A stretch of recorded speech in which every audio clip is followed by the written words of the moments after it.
Iginiit ng bagong Senate President Alan Peter Cayetano na hindi maantala ang pagkilos ng Senado sa Articles of Impeachment laban kay Vice President Sara Duterte kahit pa siya ay kaalyado ng mga Duterte.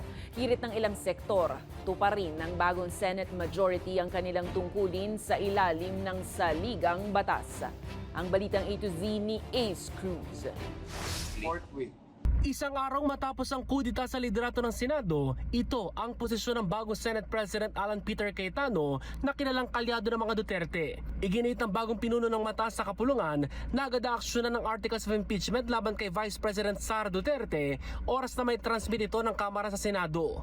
Pero sa tanong kung kailan i-convene o bubuuin ang impeachment court, we will do what has to be done and there won't be delays. Isang araw matapos may impeach ang bise sa Kamara dahil sa umano'y misuse of confidential funds, hindi may paliwanag na yaman at umano'y assassination plot laban sa Pangulo, sinabi ni Senate Secretary Mark Leandro Mendoza na wala pa rin natatanggap na formal na komunikasyon ang kapulungan mula sa Kamara. Wala pang update. We have to review it, then pag okay siya, we have to sama namin sa official business para mabasa sa floor.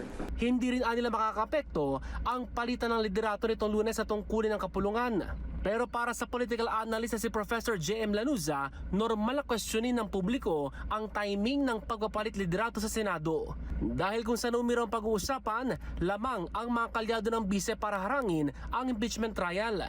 Hindi po aabot no? Yung boboto to impeach Vice President Duterte. Depende po kung mahuhuli ng ICC si Senator De La Rosa, baka magkaroon ulit ng jumbling sa majority-minority configurations. Hirit ni Senador Robin Padilla na kaalyado rin ng mga Duterte, gagalangin na mataas sa kapulungan ang tungkulin nito sa ilalim ng saligang batas.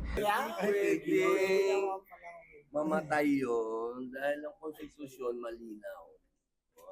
Sabi ng konstitusyon, pag dinala sa amin yun, kailangan kaming mag-convene.